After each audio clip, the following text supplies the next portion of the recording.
You're Allora, welcome. You hear the uneven footsteps first. That's how you know she's behind you. The heel is broken off at her left shoe and she drags it across the ground with every step, a sharp contrast to the steady click of her still intact pump. "Help me," she whispers. It's an urgent, anguished plea. "Please, I'm hurt. Help me. Don't turn around." That's when she gets you. Don't run. She still gets you, but this time, she's going to make it hurt. At least, that's the rumor, anyway. Every small town has at least one.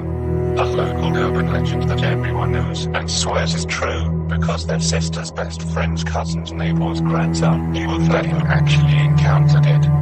That was the Limping Woman, so named for her aforementioned distinct gait. It was said that she was a teacher at the elementary school some decades before. Young, beautiful, and the victim of a terrible murder. She had been walking home to the house she shared with her parents one night after school when she realized she was being followed. She sped up and so did her pursuer, until both were running down this dark country lane with only open farmland on either side. Her heel broke and her ankle snapped and she fell and her pursuer became her murderer. It was a slow, torturous affair that left her beaten and covered in stab wounds, and when the killer was done, he just left her to bleed out beside the road. She wasn't found until the next morning, and by then, all anyone could do was search for the person responsible. While some believe the man was caught and dealt with not long after, others think he or she is still at large, and the Limping Woman, as the victim came to be known, won't rest until her killer is caught. I was always skeptical at best of the story.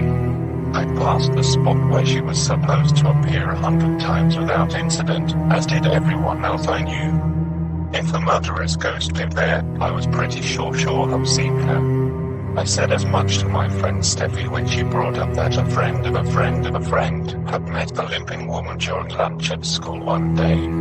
It's true. She was out on the old highway a couple nights ago and saw her. Steffi insisted stubbornly over our sandwiches. If she actually saw her, wouldn't she be dead? I asked.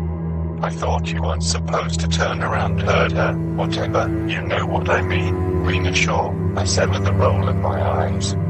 It always frustrated Steffi that I didn't share her willingness to believe the unbelievable. So that she get away. She said the words, "Don't." Oh, right, the woman's last words. Last words we all somehow knew without ever having caught the one person who would have heard them. We know them because the real killer was never caught. He told people who told other people, and we all just magically knew to use them to ward off being killed. I finished for her. Steffi frowned. She loved all things spooky and supernatural and had spent a lot of time researching our local legends, especially the Limping Woman. It's not magic, it just reminds her of her own mother and she gets distracted by her grief and leaves you alone. Okay, I said, hoping that would be enough to put an end to the topic. It was an argument neither of us would win, and I didn't feel like getting into it again over whether or not a ghost was real. At 15, it was starting to feel silly. Steffi, however, wasn't going to let me off so easily. They say she remains because they got the wrong guy and she's angry about it. Like, everyone knew it, but no one cared because they wanted to blame someone. Don't you feel at least a little bad for her? She's still waiting for justice after all this time, Steffi. She only goes after people who don't believe in her. You know, I didn't like the way Steffi said that, like she had an idea for me that I wouldn't approve of, and I shook my head.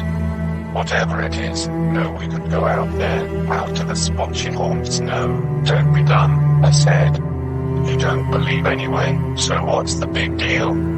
I've walked past there a lot, okay? Nothing's ever happened. Have you gone after dark? Steffi had started to smile. No, but so what? That's when she's active. Going in the day doesn't count. This is done, I said again. We'll go tonight. Every argument I had was met with questions of whether I was too afraid and Steffi mocking me for being chicken. She kept it up for the rest of lunch, through our shared science class, and then passed me notes in the halls between classes after that. By the time the final bell rang, she had worn me down. But not because I believe she's there, I made sure she knew. "I'm just going so you shut up," the sun said just after 5 that evening. At 7, we met up on our bikes in front of my neighborhood. Her parents thought she was doing a project at mine. I thought I was at it, and we had 2 hours to ride out to the farm where the Limping Woman was said to haunt and get back before they started trading phone calls. We pedaled hard and fast, leaving behind the glow from windows and street lamps until darkness swallowed up the world around us.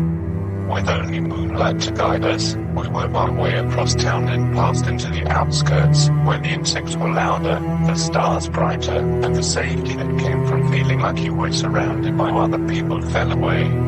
It was hard not to feel entirely exposed out on that old road, where flat fields rolled off into the distance on either side.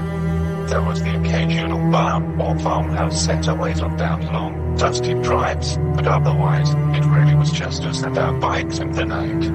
Up ahead, Steffi said from behind me, "See the cross?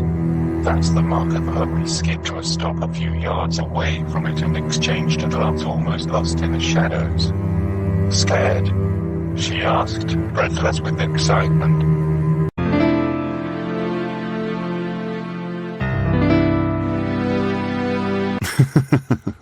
Sorry about that.